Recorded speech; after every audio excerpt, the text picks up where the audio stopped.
कवठीकर साहेब बोलतात. ಧನ್ಯವಾದ ಶ್ರೀ ಅಭಯ್ ಪಾಟೀಲ್ಜಿಯವರಿಗೆ. ಈಗ ನಾನು ನಮ್ಮ ಮಾಜಿ ವಿಧಾನ ಪರಿಷತ್ ಸದಸ್ಯರಾದ ಶ್ರೀ ಮಂತೇಶಣ್ಣ ಕವಟಗಿಮಠ ಅವರು ತಮ್ಮ ಉದ್ದೇಶಿಸಿ ಒಂದೆರಡು ಮಾತುಗಳನ್ನು ಹೇಳಬೇಕಾಗಿ ವಿನಂತಿಸುತ್ತೇನೆ.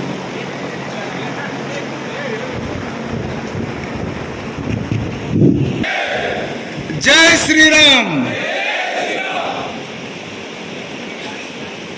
ಭಾರತದ ಐತಿಹಾಸಿಕ ಚುನಾವಣೆಯ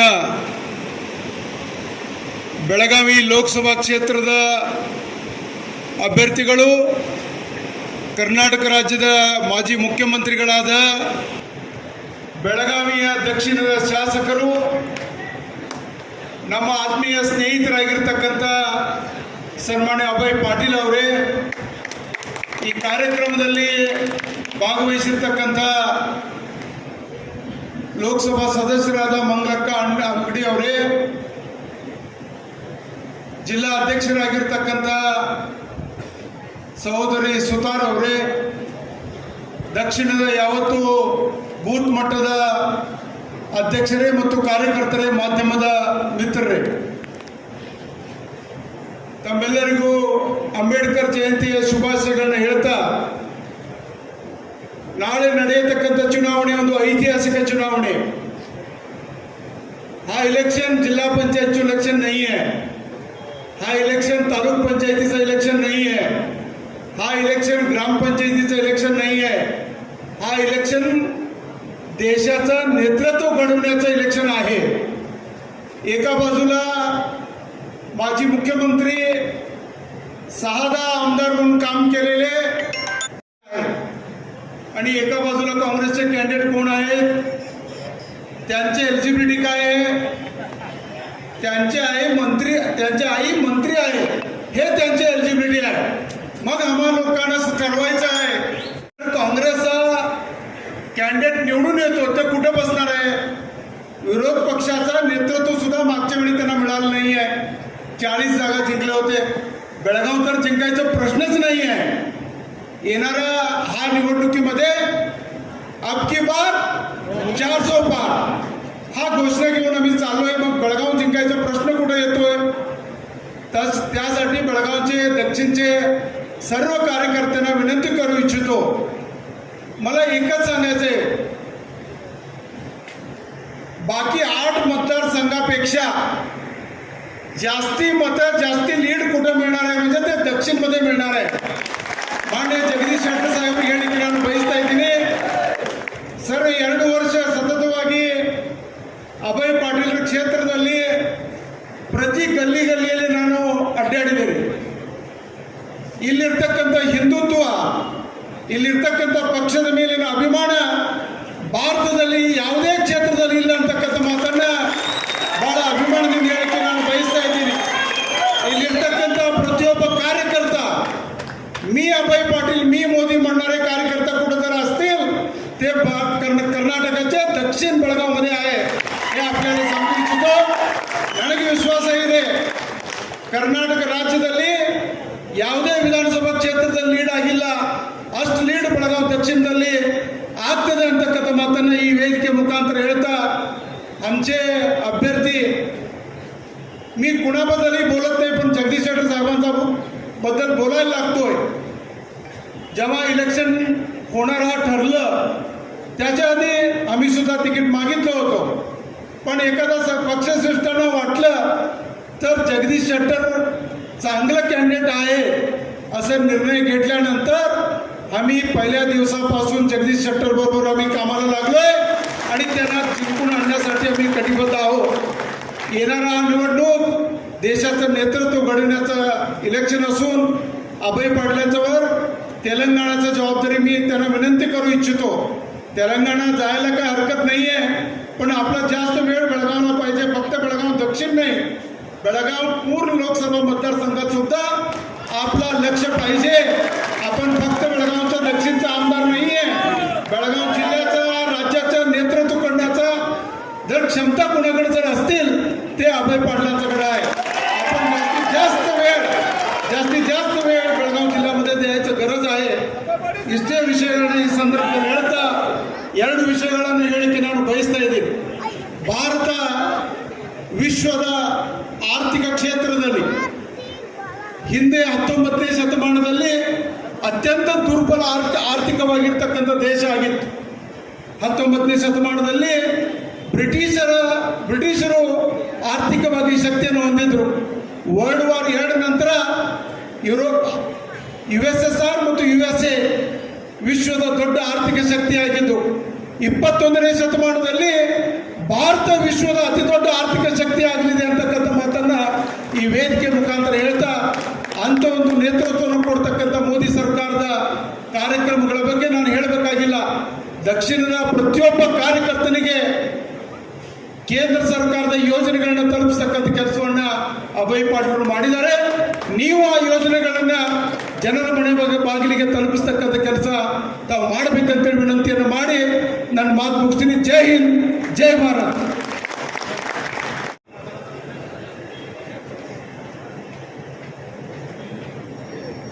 बोलो भारत माता की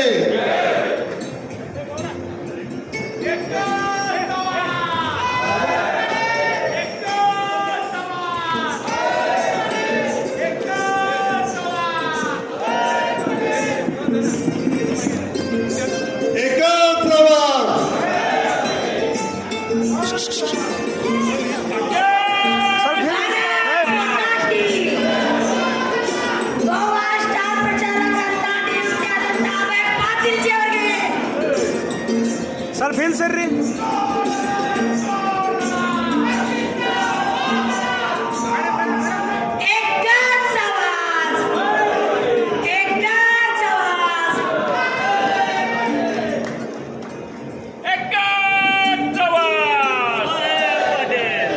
ಧನ್ಯವಾದ ಎಲ್ಲ ನಗರ ಸೇವಕರಿಗೆ.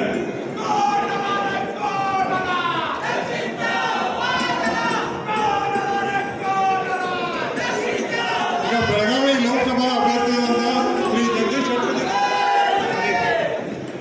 कोणाला मोदी साहेबांना वाघ म्हणू नका. बोलो भारत माता की, बोलो भारत माता की, जय श्री राम, जय श्री राम. ಇವತ್ತಿನ ಈ ಕಾರ್ಯಕರ್ತರ ಸಭೆಯಲ್ಲಿ ಉಪಸ್ಥಿತರಿರುವಂಥ ಮಹಾನಗರ ಜಿಲ್ಲಾಧ್ಯಕ್ಷರಂತ ಸಹೋದರಿ ಶ್ರೀಮತಿ ಗೀತಾ ಸುತಾರ್ ಅವರೇ,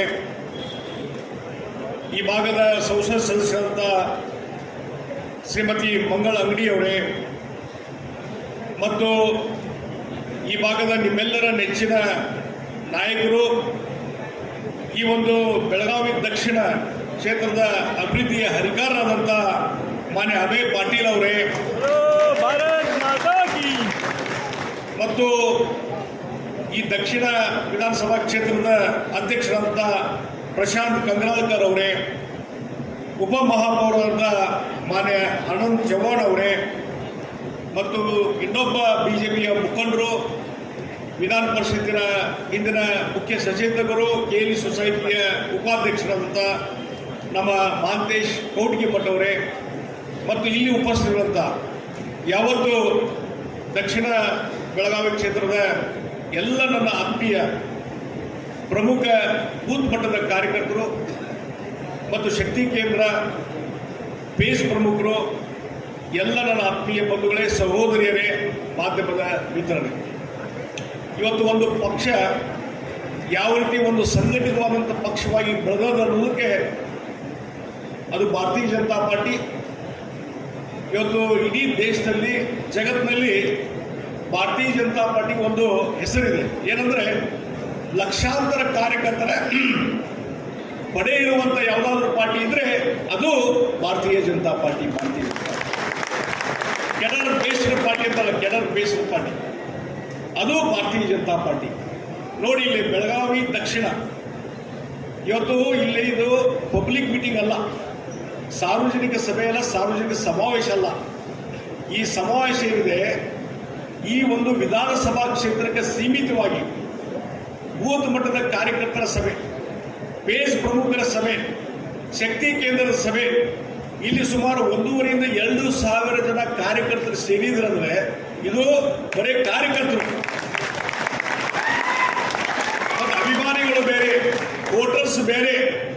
ಇಷ್ಟು ದೊಡ್ಡ ಶಕ್ತಿ ಇರುವಂತಂದ್ರೆ ಇವತ್ತು ಅಭಯ ಪಾಟೀಲ್ ಹೇಳಿದ್ರಲ್ಲ 1 ಲಕ್ಷ ಲೀಡು, ಡೆಫಿನೆಟ್ಲಿ ನಿಮ್ಮ ಮೇಲೆ ವಿಶ್ವಾಸದ 1 ಲಕ್ಷ ಕೊಡ್ತೀವಿ. ಒಂದು ಮಾತನ್ನು ಹೇಳ್ತೀನಿ, ಇವತ್ತು ಹಿಂದಿನ ಲೋಕಸಭಾ ಕ್ಷೇತ್ರದ ಚುನಾವಣಾ ಫಲಿತಾಂಶ ನಾವು ನೋಡಿದಾಗ 2019ರಲ್ಲಿ ನಾನು ಬಂದಿದ್ದೆ.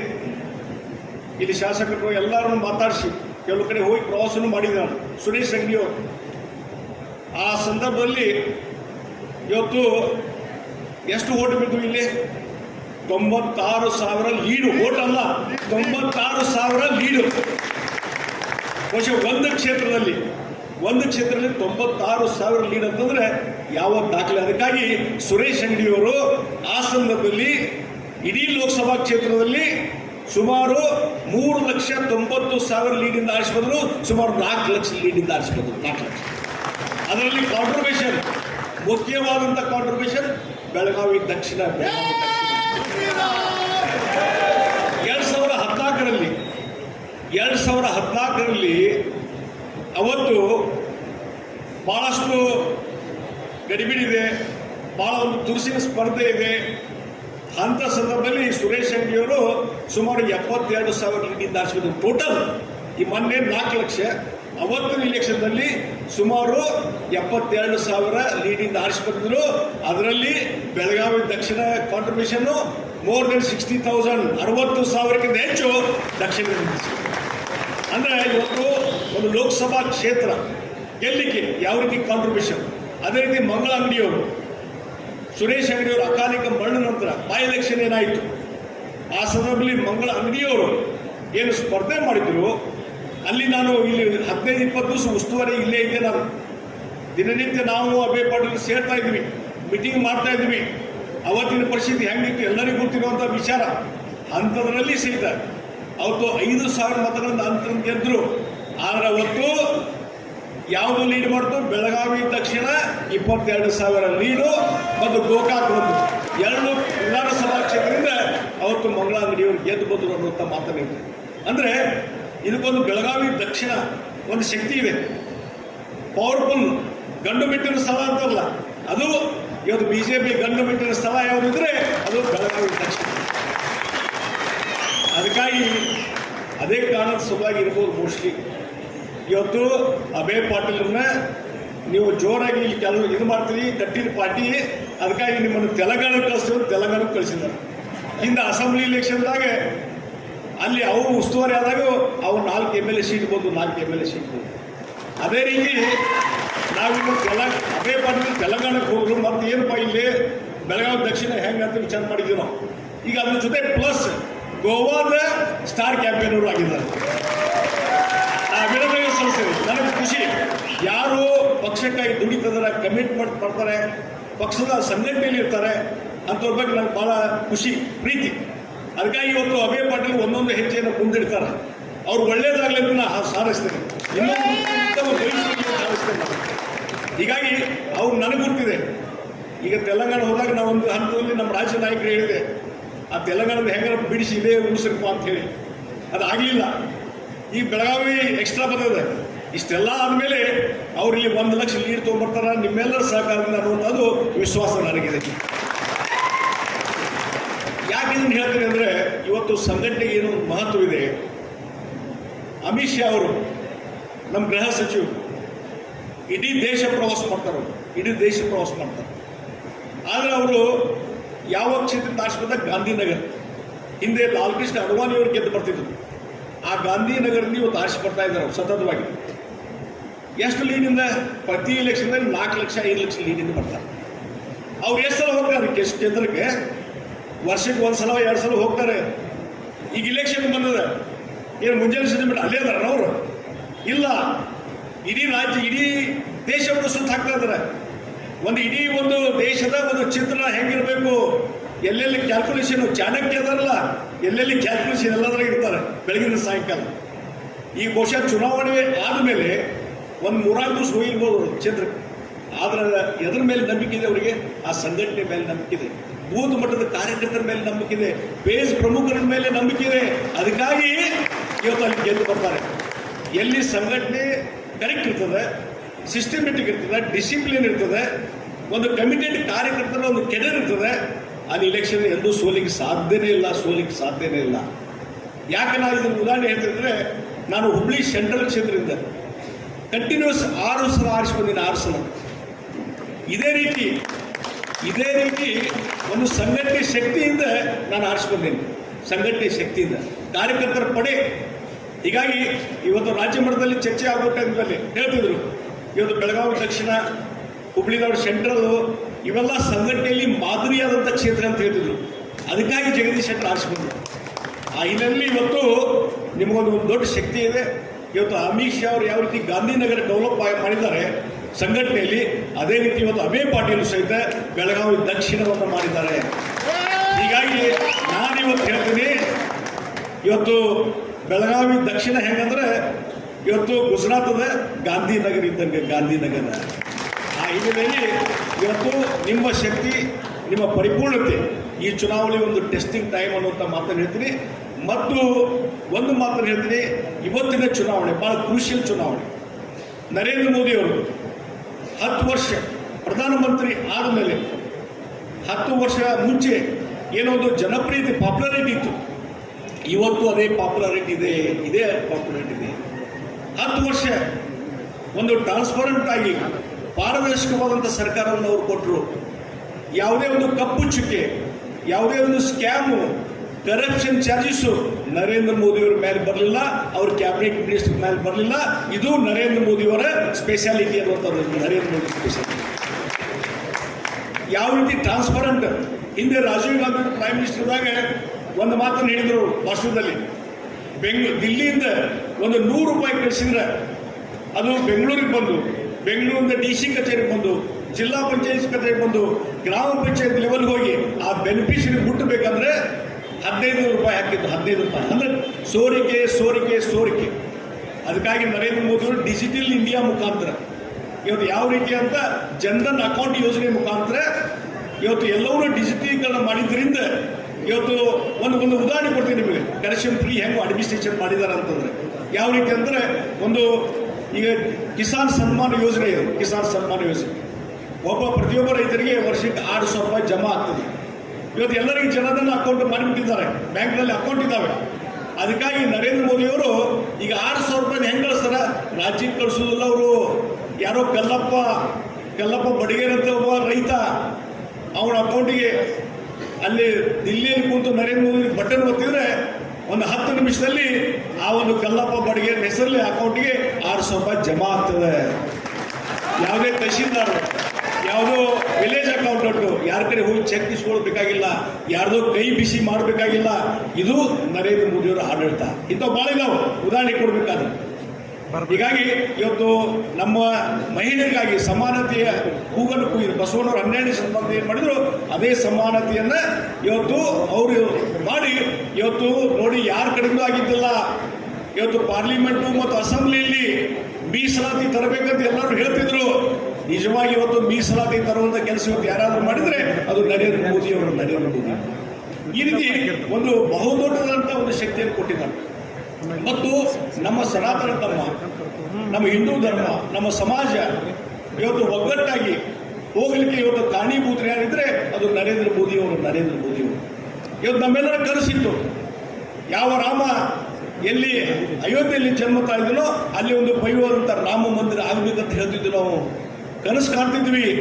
ಆ ಕನಸು ಆಗ್ತದೆ ಅನ್ನುವಂಥದ್ದು ಕ್ವಶನ್ ಮಾರ್ಕ್ ಇತ್ತು.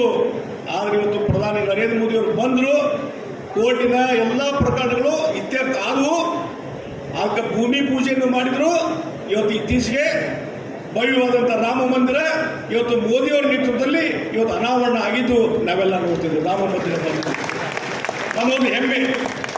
ಇಡೀ ಸಮಾಜ ಒಂದಾಗಿ ಇವತ್ತು ನಿಂತಿದ್ದು ನಾವೆಲ್ಲ ನೋಡ್ತಾ ಇದ್ದೇವೆ.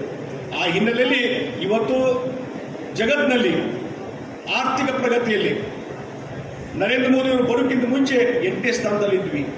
ಇವತ್ತು 4ನೇ ಸ್ಥಾನದಲ್ಲಿ ಬಂದಿದ್ದೇವೆ. ಇನ್ನು ಕೆಲವು ವರ್ಷದಲ್ಲಿ 3ನೇ ಸ್ಥಾನಕ್ಕೆ ಬರ್ತೇವೆ. ಮುಂದೆ ಇನ್ನೊಂದು 16 ವರ್ಷದಲ್ಲಿ ಇಡೀ ಜಗತ್ತಿನಲ್ಲಿ ಆರ್ಥಿಕ ಪ್ರಗತಿಯಲ್ಲಿ ಚೈನಾ, ಅಮೆರಿಕ ಎಲ್ಲವನ್ನೂ ಹಿಂದಾಕಿ ನಾವು ನಂಬರ್ 1 ಸ್ಥಾನಕ್ಕೆ ಬರ್ತೀವಿ. ನಂಬರ್ 1 ಸ್ಥಾನಕ್ಕೆ ಸೂಪರ್ ಪವರ್ ಆಗ್ತೀವಿ. ಅದಕ್ಕೆ ಕಾರಣ ನರೇಂದ್ರ ಮೋದಿಯವರ ಏನೋ ಒಂದು ಫೌಂಡೇಶನ್ ಹಾಕಿದ್ದಾರೆ. ಅದೇ ಒಂದು ಆರ್ಥಿಕ ನೀತಿ ಇರ್ಬೋದು, ವಿದೇಶಿ ನೀತಿ ಇರ್ಬೋದು, ಎಲ್ಲ ದೃಷ್ಟಿ ಇವತ್ತು ವಿದೇಶಿ ನೀತಿ ಎಷ್ಟು ಸ್ಟ್ರಾಂಗ್ ಇದೆ ಅಂದರೆ ನರೇಂದ್ರ ಮೋದಿಯವರು ಒಂದು ಸಣ್ಣ ಕೂಗು ಹಾಕಿದ್ರೆ ಸಾಕು ಎಲ್ಲ ದೇಶಗಳು ಅಂಜುವಂಥ ಪರಿಸ್ಥಿತಿ ಇದೆ. ಪಾಕಿಸ್ತಾನ ಯಾವಾಗಲೂ ಕಿರಿಕಿರಿ ಮಾಡುವಂಥದ್ದು ಪಾಕಿಸ್ತಾನ ನಮ್ಮ ಅಕ್ಕಪಕ್ಕದಲ್ಲಿ, ನೇಪಾಳ ಇರ್ಬೋದು, ಮತ್ತು ಇತ್ತೀಚಿನ ಶ್ರೀಲಂಕಾ ಪರಿಸ್ಥಿತಿ ಏನಿದೆ ನೀವೆಲ್ಲ ನೋಡಿದ್ರಿ, ಬಾಂಗ್ಲಾದೇಶ, ಅಕ್ಕಪಕ್ಕದ ಅಫ್ಘಾನಿಸ್ತಾನ್, ಮಾಲ್ಡೀವ್ಸು, ಇತ್ತೀಚೆಗೆ ನೀವು ನೋಡಿದ್ರೆ ಮಾಲ್ಡೀವ್ಸು ನರೇಂದ್ರ ಮೋದಿಯವ್ರ ಬಗ್ಗೆ ಟೀಕೆ ಮಾಡಿದ್ರು ಕೆಲವು ಮಿನಿಸ್ಟ್ರು.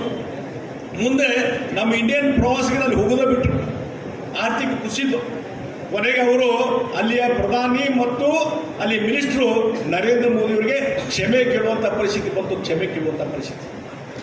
ಪಾಕಿಸ್ತಾನ ಇವತ್ತು ಆರ್ಥಿಕವಾಗಿ ಕುಸಿದು ಹೋಗಿದೆ. ಅಲ್ಲಿ ಉಗ್ರ ಮಾಡಿ ಹಾವಳಿ ಬೇರೆಯವ್ರಿಗೆ ತ್ರಾಸ ಕೊಟ್ಟು ಇವತ್ತು ಅವರೇ ತ್ರಾಸನ್ನು ಅನುಭವಿಸ್ತಾ ಇದ್ದಾರೆ. ಆರ್ಥಿಕವಾಗಿ ಕುಸಿದು ಹೋಗಿದೆ, ಆಡಳಿತ ವ್ಯವಸ್ಥೆ ಕುಸಿದು ಹೋಗಿದೆ. ಇಂಥದ್ದು ಅಲ್ಲಿ ಯುವಕರು ಮೊನ್ನೆ ಒಂದು ವಿಡಿಯೋ ನೋಡಿದೆ ನಾನು. ಅಲ್ಲಿ ಯುವಕರು ಮಾತಾಡ್ತಿದ್ರು, ನಮ್ಮ ದೇಶದಲ್ಲಿ ನಾಯಕತ್ವ ಇಲ್ಲ, ನಾವು ಹಾಳಾಗ್ತಾ ಇದ್ದೇವೆ, ನಮ್ಮ ಪಾಕಿಸ್ತಾನ ಚಿಂತೆ ಆಗ್ತಾ ಇದೆ, ಅದಕ್ಕಾಗಿ ನಮಗೆ ಇಲ್ಲಿ ಅಂಥ ನಾಯಕರು ಬೇಕಂದ್ರೆ ನರೇಂದ್ರ ಮೋದಿ ಅಂತ ನಾಯಕರು ಬೇಕು, ನರೇಂದ್ರ ಮೋದಿ ಅಂತ. ಪಾಕಿಸ್ತಾನದ ಯುವಕರು ಚಾಲಾಗಿದೆ. ಇವತ್ತು ಜಮ್ಮು ಕಾಶ್ಮೀರದಲ್ಲಿ ಆರ್ಟಿಕಲ್ 370 ವಿಶೇಷ ಸ್ಥಾನಮಾನ ತೆಗೆದ್ರಿಂದ, ಅಲ್ಲಿ ವಿಶೇಷ ಸ್ಥಾನಮಾನ ಏನಿತ್ತು ಅದು ತೆಗೆದು ಹಾಕಿದ್ರಿಂದ ಇವತ್ತು ನಾವು ಬೆಳಗಾವಿದವರು ಸದ್ಯಕ್ಕೆ ಹೋಗಿ ಅಲ್ಲಿ ನಾವು ಪ್ರಾಪರ್ಟಿ ಖರೀದಿ ಮಾಡ್ಬೋದು, ವ್ಯವಹಾರ ಮಾಡ್ಬೋದು, ಬಿಸ್ನೆಸ್ ಮಾಡ್ಬೋದು. ಮೊದಲದ ಅವಕಾಶ ಇರಲಿಲ್ಲ. ಈಗ ಆ ರೀತಿ ಒಂದು ಹೊಸ ವಾತಾವರಣ ನಿರ್ಮಾಣ ಆಗಿದ್ದರಿಂದ ಜಮ್ಮು ಕಾಶ್ಮೀರದಲ್ಲಿ ಯುವಕರಿಗೆ ಉದ್ಯೋಗಾವಕಾಶ ಸಿಗಲಿಕ್ಕೆ ಸಾಧ್ಯ. ಅವ್ರು ನಿರುದ್ಯೋಗಿ ಆಗಿದ್ದರಿಂದ ಭಯೋತ್ಪಾದನೆಗೆ ಹೋಗಿದ್ರು, ಅದು ನಿಂತು ಹೋಗಿದೆ. ಜಮ್ಮು ಕಾಶ್ಮೀರ ಇವತ್ತು ಶಾಂತಿ ನೆಲೆಸಿದೆ. ಅದಕ್ಕೆ ಕಾರಣ ಇವತ್ತು ನರೇಂದ್ರ ಮೋದಿಯವರು, ಅಮಿತ್ ಶಾ ಅವರು ಅನ್ನುವಂಥ ಮಾತನ್ನು ಇವತ್ತು ನಾನು ಹೇಳಬೇಕಾಗ್ತದೆ. ಬರುವಂಥ ದಿವಸಗಳಲ್ಲಿ ಇವತ್ತೇನು ಎಲ್ಲರೂ ನಮ್ಮ ಇಂಡಿಯನ್ಸ್ ಆಗಲಿ ಬೇರೆಯವರು ಎಲ್ಲಿ ಹೋಗ್ತಾರೆ, ತಂಪು ಪ್ರದೇಶ ಅಂತ ಸ್ವಿಟ್ಜರ್ಲೆಂಡ್ಗೆ ಹೋಗ್ತಾರೆ. ಇನ್ನು ಮುಂದೆ ಸ್ವಿಟ್ಜರ್ಲೆಂಡ್ಗೆ ಹೋಗುವಂಥ ಪ್ರಶ್ನೆನೇ ಇಲ್ಲ. ಇನ್ನು ಎಲ್ಲ ಭಾರತೀಯರು ಟೂರಿಸ್ಟ್ ಹೋಗ್ಬೇಕಾದ್ರೆ ತಂಪು ಪ್ಲೇಸ್ ಅಂತೇಳಿ ಜಮ್ಮು ಕಾಶ್ಮೀರ ಹೋಗ್ತಾರೆ. ಜಮ್ಮು ಕಾಶ್ಮೀರ ಇಂಡಿಯಾದ, ಭಾರತದ ಒಂದು ಸ್ವಿಟ್ಜರ್ಲ್ಯಾಂಡ್. ಹೀಗಾಗಿ ಈ ರೀತಿ ಬದಲಾವಣೆ. ಇನ್ನೊಂದು ನಮಗೆ ಆ ಒಂದು ಜಮ್ಮು ಕಾಶ್ಮೀರ ಒಂದು ಕಪ್ಪು ಚುಕ್ಕೆ ಇದೆ. ಏನಂದರೆ ನೀವು ಮ್ಯಾಪ್ ತೆಗೆದು ನೋಡಿದಾಗ ಒಂದಿಷ್ಟು ಪೋರ್ಷನ್ನು ಪಾಕ್ ಅಕ್ಯುಪೈಡ್ ಕಾಶ್ಮೀರ್, POK ಅಂತ ಇರ್ತದೆ, POK ಅದೊಂದು ಕಪ್ಪು ಚುಕ್ಕೆ.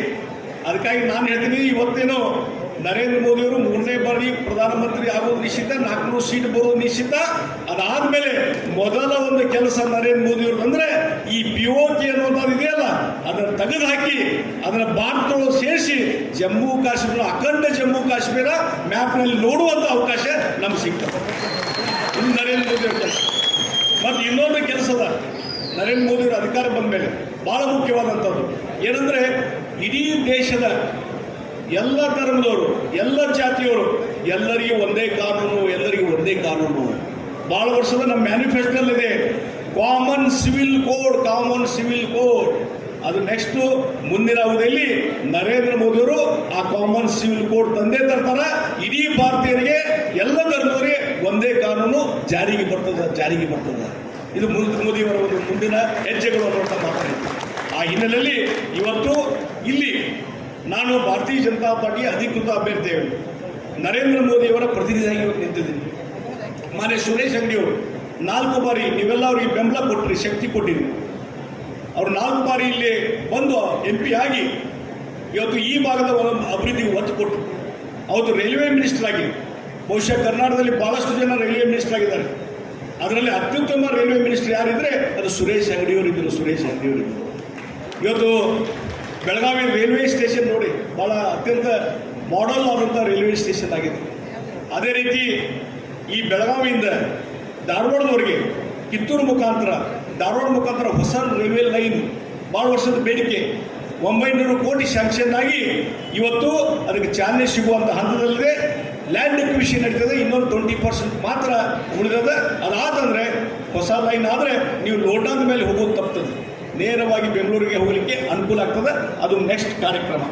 ಮತ್ತು ಇನ್ನೊಂದು ನಾನು ಹೇಳ್ತೀನಿ, ಇವತ್ತು ಬೆಳಗಾವಿಯಲ್ಲಿ ವಿಮಾನ ನಿಲ್ದಾಣ, ಇವತ್ತು ನರೇಂದ್ರ ಮೋದಿಯವರು ಅಧಿಕಾರಕ್ಕೆ ಬರೋ ಮುಂಚೆ ಎಷ್ಟೇ ಪ್ರಯತ್ನ ಮಾಡಿದರೂ ಸದ್ಯಕ್ಕೆ ಇಲ್ಲಿ ವಿಮಾನ ಸೇವೆ ಇರಲಿಲ್ಲ. ಬರೀ ಆ ಬೆಳಗಾವಿ ಏರ್ಪೋರ್ಟು ಒಂದು ಎಕ್ಸಿಬಿಷನ್ಗಿತ್ತು, ಶೋಕೇಸ್. ಯಾವಾಗ ನರೇಂದ್ರ ಮೋದಿಯವರು ಅಧಿಕಾರಕ್ಕೆ ಬಂದರು ಅವರು ಒಂದು ಉಡಾನೆ ಯೋಜನೆ ತಂದರು. ಉಡಾನ್ ಯೋಜನೆ ಮುಖ್ಯ ಉದ್ದೇಶ ನರೇಂದ್ರ ಮೋದಿ ಅವ್ರದ್ದು ಒಬ್ಬ ಹವಾಯಿ ಚಪ್ಪಲ್ ಹಾಕಿದಂಥ ವ್ಯಕ್ತಿನೂ ಸಹಿತ ವಿಮಾನದಲ್ಲಿ ಹಾರಾಟ ಮಾಡಬೇಕು. ವಿಮಾನದಲ್ಲಿ ಹಾರಾಟ ಹಲವಾರು ಕನ್ಸೆಷನ್ ಕೊಟ್ಟರು, ಟ್ಯಾಕ್ಸ್ ಕನ್ಸೆಷನ್ ಕೊಟ್ಟರು. ಹೀಗಾಗಿ ಮೊದಲೇ ಲಿಸ್ಟ್ನಲ್ಲಿ ಬರಲಿಲ್ಲ. ಸುರೇಶ್ ಅಂಗಡಿ ಅವರು ಟೆನ್ಷನ್ ಮಾಡ್ಕೊಂಡಿದ್ರು. ಎರಡನೇ ಲಿಸ್ಟಲ್ಲಿ ಬರಲಿಕ್ಕೆ ಎಲ್ಲ ಪ್ರಯತ್ನ ಮಾಡಿ ಎರಡನೇ ಲಿಸ್ಟಲ್ಲಿ ಉಡಾನ್ ಯೋಜನೆ ಬಂದಿದ್ದರಿಂದ ಇವತ್ತು ಬೆಳಗಾವಿ ಇವತ್ತು 16-17 ನಗರಗಳಿಗೆ ಇಲ್ಲಿಂದ ಏರ್ ಸರ್ವಿಸ್ ಇದೆ. ಟರ್ಮಿನಲ್ 1 ಕನ್ಸ್ಟ್ರಕ್ಷನ್ ಆಯಿತು. ಮತ್ತು ಅಷ್ಟೇ ಅಲ್ಲ, ನಿನ್ನೆ ಒಂದು ಪತ್ರಿಕೆಯಲ್ಲಿ ನಾನು ನೋಡಿದೆ, ಇವತ್ತು ಬೆಂಗಳೂರು ಬಿಟ್ಟ ನಂತರ ಅತ್ಯಂತ ಬಿಜಿಯೆಸ್ಟ್ ಏರ್ಪೋರ್ಟ್ ಯಾವುದಿದೆ ಅಂದರೆ ಅದು ಬೆಳಗಾವಿ. ಹೀಗಾಗಿ ಸುರೇಶ್ ಅಂಗಡಿ ಅವರ ಕಾಂಟ್ರಿಬ್ಯೂಷನ್ ಇದೆ. ಮತ್ತು ಅದರ ಜೊತೆಗೆ ನಾನು ಹೇಳ್ತೀನಿ, ಅದು ಇನ್ನೂ ಬೆಳೀತಾ ಇದೆ, ಇನ್ನೂ ಹೆಚ್ಚು ನಗರಗಳಿಗೆ ವಿಸ್ತರಣೆ ಆಗ್ತಾ ಇದೆ.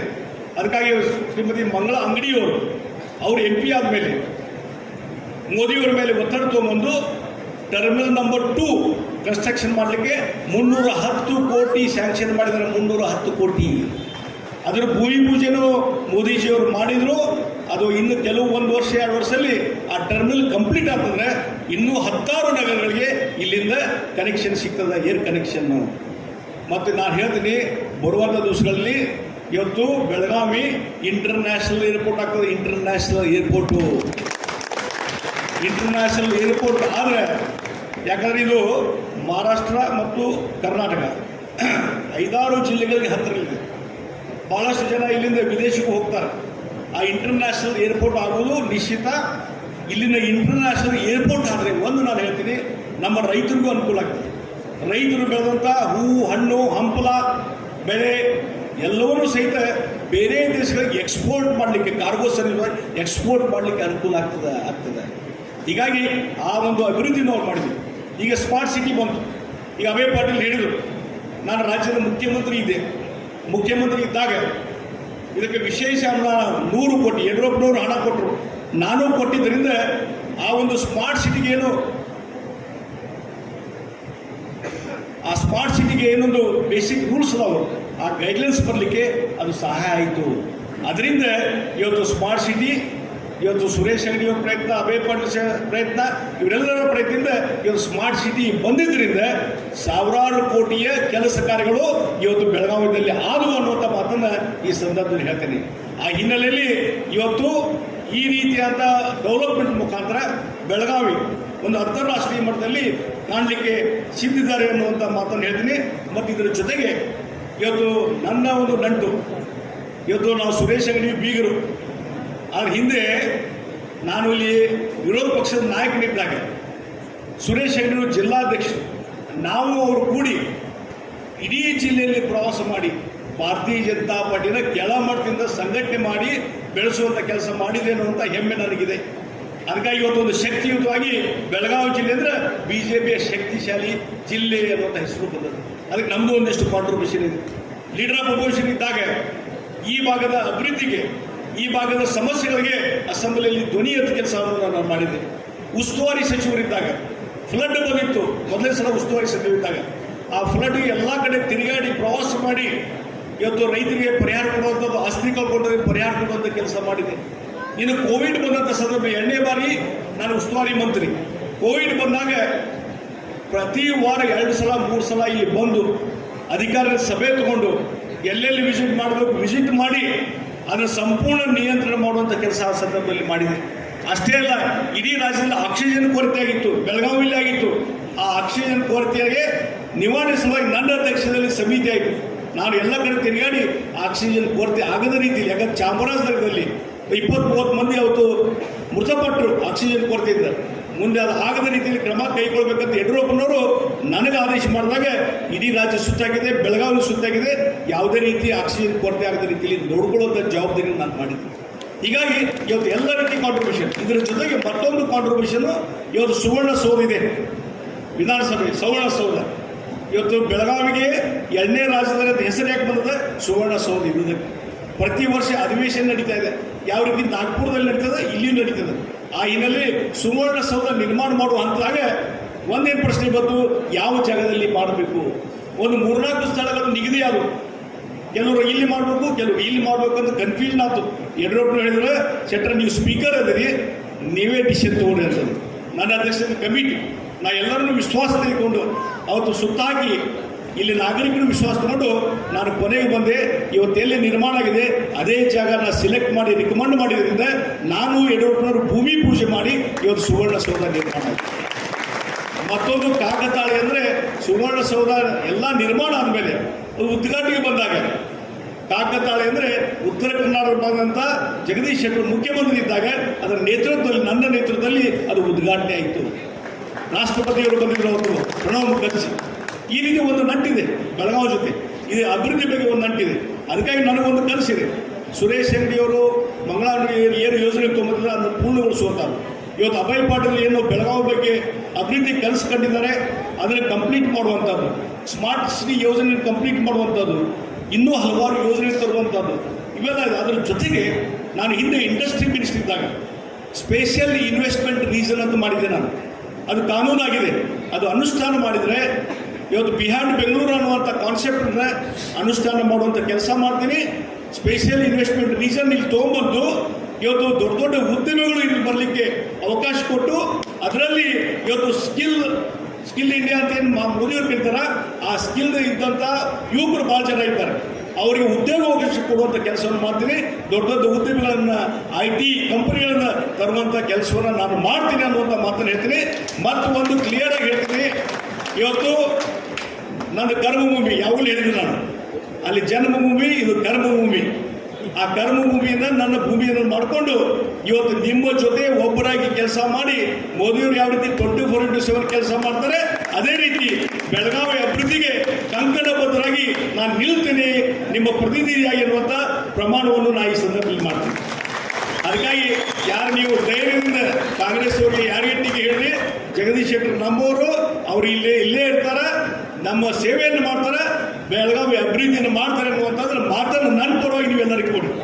ಡೆಫಿನೆಟ್ಲಿ ಇಲ್ಲಿ ಒಂದು ನಾನು ಹೇಳ್ತೀನಿ, ಇವತ್ತು ಭಾಳ ಸಕ್ಸಸ್ಫುಲ್ ಆದಂಥ ಒಂದು ಕಾರ್ಯಕ್ರಮವನ್ನು ಅಭಯ್ ಪಾಟೀಲ್ ನೇತೃತ್ವದಲ್ಲಿ ಮಹಾನಗರ ಜಿಲ್ಲಾಧ್ಯಕ್ಷರು, ಈ ಘಟಕದ ಅಧ್ಯಕ್ಷರು ಭಾಳ ಒಂದು ಮುತುವರ್ಜಿ ವಹಿಸಿ ಅವ್ರು ಮಾಡಿದ್ದಾರೆ. ಅವರೆಲ್ಲರಿಗೆ ನಾನು ಅಭಿನಂದನೆಯನ್ನು ಸಲ್ಲಿಸ್ತೇನೆ. ಇದೇ ರೀತಿಯಾದಂಥ ಮಾದರಿ ಕಾರ್ಯಕ್ರಮ. ಮತ್ತೊಂದು ನಾನು ಹೇಳ್ತೀನಿ, ಅಭಯ್ ಪಾಟೀಲ್ ಒಂದು ನೇಚರ್ ಹೇಗಿದೆ ಅಂದರೆ, ನಾನು ಕಳೆದ ಒಂದು ವಾರದಲ್ಲಿ ಸುಮಾರು ಹಲವಾರು ಭಾಗಗಳಿಂದ ಪ್ರವಾಸ ಹಾಕಿದ್ದೀನಿ, ಪ್ರಚಾರಕ್ಕೆ ಹೋಗಿದ್ದೀನಿ. ಈ ಕ್ಷೇತ್ರದಲ್ಲಿ ಬೆಳಗ್ಗೆ ಚಾಪೆ ಚರ್ಚೆ ಆ ಕಾರ್ಯಕ್ರಮದಲ್ಲಿ ಹೋದಾಗ ಅಲ್ಲಿ ನಾಗರಿಕರು ಮತ್ತು ಬೇರೆ ಬೇರೆ ಕಾಲನಿಗಳಿಗೆ ಹೋದಂಥ ಸಂದರ್ಭದಲ್ಲಿ ಒಂದು ಎಲ್ಲರೂ ಹೇಳ್ತಾರೆ, ಇವತ್ತು ಅಭಯ್ ಪಾಟೀಲ್ ಒಬ್ಬ ಮಾದರಿಯ ಶಾಸಕ. ಯಾರಾದರೂ ಶಾಸಕರು ಯಾವ ರೀತಿ ಕೆಲಸ ಮಾಡಬೇಕು ತಮ್ಮ ಕ್ಷೇತ್ರದ ಬಗ್ಗೆ ಅಂದರೆ ಇವತ್ತು ಅಭಯ್ ಪಾಟೀಲ್ ಫಾಲೋ ಮಾಡ್ರಿ ಅಂತ. ಮತ್ತು ನಾನು ಹಿಂದೆ 94 ಶಾಸಕನಾಗಿ ಕೆಲಸ ಮಾಡಿದ್ದೆ, ಅವರು ಶಾಸಕರು ನನ್ನ ಜೊತೆ ಕೆಲಸ ಮಾಡಿದ್ದಾರೆ. ಅವರ ಕೆಲಸ ಕಾಲದ ವೈಖರಿ ನಾನು ನೋಡಿದ್ದೀನಿ. ಯಾವುದೇ ಒಂದು ಯೋಜನೆ ಆಗಬೇಕು, ಯಾವುದೇ ಒಂದು ಆಗಬೇಕು, ಅದನ್ನು ಪಟ್ಟು ಹಿಡಿದು ಜಗಳ ತೆಗೆದು ನಮ್ಮ ಶಾಸನ ಸಭೆಯಲ್ಲಿ ಇರ್ಬೋದು, ಅದು ಅಸೆಂಬ್ಲಿ ಇರ್ಬೋದು, ನಮ್ಮ ಮಂತ್ರಿಯ ಆಫೀಸಲ್ಲಿ ಇರ್ಬೋದು, ಜಗಳ ತೆಗೆದು ಆ ಕೆಲಸ ಮಾಡುವಂಥ ಕೆಪಾಸಿಟಿ ಯಾರಿಗಿದ್ರೆ ಅಭಯ್ ಪಾಟೀಲ್ಗಿದೆ. ಹೀಗಾಗಿ ಅಭಯ್ ಪಾಟೀಲು ನಾವು ಕೆಲವೊಂದು ಕಮಿಟಿಯ ಚೇರ್ಮನ್ ಆಗಿದ್ದಾಗ ನೋಡಿದ್ದೀನಿ ಅವ್ರ ಕೆಪಾಸಿಟಿ. ಆ ಚೇರ್ಮನ್ ಇದ್ದು ಕೆಪಾಸಿಟಿ ಹೆಂಗಿರ್ತದೆ, ಮಂತ್ರಿಗಳು ಮಾಡ್ಲಿಕ್ಕೆ ಆಗದ ಕೆಲಸಗಳನ್ನ ಅವ್ರಲ್ಲಿ ಆ ಕಮಿಟಿ ಮುಖಾಂತರ ಮಾಡಿಸಿದ್ದಾರೆ ನನಗೆ ಗೊತ್ತೇ. ಹೀಗಾಗಿ ಅವರು ನಿಜವಾಗಿ ನಾನು ಎಷ್ಟೋ ಸಲ ನಮ್ಮ ಸರ್ಕಾರ ಬಂದಾಗ ಎಷ್ಟೋ ಸಲ ನಾನು ವಿಚಾರ ಮಾಡಿದ್ದೀನಿ. ಅವತ್ತಿನ ಮುಖ್ಯಮಂತ್ರಿಗೆ ಬೇರೆಯವ್ರಿಗೆ ಹೇಳಿದೆ ನಾನು, ನಿಜವಾಗಿ ಈ ಮಂತ್ರಿಮಂಡಲದಲ್ಲಿ ಯಾರಾದರೂ ಒಬ್ಬರು ಅರ್ಹವಾಗಿ ಇರಬೇಕಾಗಿದ್ದರೆ ಅದು ಅಭಯ್ ಪಾಟೀಲ್ ಇರಬೇಕಾಗಿತ್ತು. ಯಾವುದೇ ಕಾಣಿಸುವ ಆಗಿಲ್ಲ, ಮುಂದೆ ಯಾವಾಗ ಹಣೆ ಬರ ಬರ್ತದೆ ಗೊತ್ತಿಲ್ಲ, ಯಾವ ಬೇಕಾದ್ರೂ ಬರ್ಬೋದು. ಮತ್ತು ಪಾರ್ಲಿಮೆಂಟ್ ಇಲೆಕ್ಷನ್ ಆದಮೇಲೆ ಈ ಸರ್ಕಾರ ಇರ್ತದೋ ಇಲ್ಲೋ ಯಾರಿಗೂ ಗೊತ್ತಿಲ್ಲ. ಹೀಗಾಗಿ ಇವತ್ತು ಅಲ್ಲಿ ಒಂದು ಸರ್ಕಾರ, ಇಲ್ಲಿ ಒಂದು ಸರ್ಕಾರ, ಎರಡೂ ಕಡೆ ಇದ್ದರೆ ಇನ್ನೂ ಕೆಲಸ ಮಾಡಲಿಕ್ಕೆ ಅನುಕೂಲ ಆಗ್ತದೆ. ಹೀಗಾಗಿ ಅಭಯ್ ಪಾಟೀಲ್ಗೆ ಮುಂದೆ ಒಳ್ಳೆಯ ಭವಿಷ್ಯ ಇದೆ ಅನ್ನುವಂಥ ಮಾತನ್ನು ಈ ಸಂದರ್ಭದಲ್ಲಿ ಹೇಳಿ ಭಾಳ ಒಂದು ಸಿಸ್ಟಮೆಟಿಕ್ ಆಗಿ ಇಲ್ಲಿ ಮಾಡಿದ್ರಿ. ನಿಮಗೆ ಅಭಿನಂದನೆಯನ್ನು ನಾನು ಸಲ್ಲಿಸ್ತೇನೆ. ಇದರ ಮುಖಾಂತರ ಇವತ್ತು ಇದೊಂದು ಮಾದರಿಯಾದಂಥ ಕ್ಷೇತ್ರವಾಗಲಿ, ಮತ್ತು ನೀವು ಮನೆ ಮನೆಗೆ ಹೋಗಿ ಇವತ್ತು ನರೇಂದ್ರ ಮೋದಿಯವರ ಈ ವಿಚಾರಗಳನ್ನು, ಯೋಜನೆಗಳನ್ನು ತಿಳಿಸಿ, ಅವರ ಸಾಧನೆ ತಿಳಿಸಿ ಹೇಳುವಂಥ ಕೆಲಸ ಆದರೆ ಇನ್ನೂ ಪರ್ಫೆಕ್ಟ್ ಆಗ್ತದೆ. ಮತ್ತು ಇನ್ನೊಂದು ವೋಟಿಂಗ್ ಪರ್ಸೆಂಟೇಜ್ ಜಾಸ್ತಿ ಆಗಬೇಕು. 40% 80-90% ಆದರೆ ನಾವು 1 ಲಕ್ಷ ಲೀಡ್ ಇರಲ್ಲ ಅದಕ್ಕಿಂತ ಹೆಚ್ಚು ಲೀಡ್ ಗಳಿಸ್ಲಿಕ್ಕೆ ಸಾಧ್ಯ. ಆ ಕೆಲಸವನ್ನು ದಯವಿಟ್ಟು ಮಾಡಿ. ಮತ್ತು 17ನೇ ತಾರೀಕಿಗೆ ನಾನು ನಾಮಪತ್ರ ಸಲ್ಲಿಕೆ ಮಾಡ್ತೀನಿ. 17ನೇ ತಾರೀಕಿಗೆ ಅವತ್ತು ದಯವಿಟ್ಟು ಈ ಬೆಳಗಾವಿ ದಕ್ಷಿಣ ಕ್ಷೇತ್ರದಿಂದ ಅತಿ ಹೆಚ್ಚು ನಮ್ಮ ಕಾರ್ಯಕರ್ತರು, ನಮ್ಮ ಅಭಿಮಾನಿಗಳು ಬಂದು ಆ ಕಾರ್ಯಕ್ರಮ ಯಶಸ್ವಿಗೊಳಿಸಬೇಕಾದಂಥ ವಿನಂತಿಯನ್ನು ಮಾಡಿ ನಾನು 4 ಮಾತು ಮುಗಿಸ್ತೇನೆ. ನಮಸ್ಕಾರ. ಜೈ ಹಿಂದ್. ಚಲೋ ಭಾರತ್ ಮಾತಾ ಕಿ.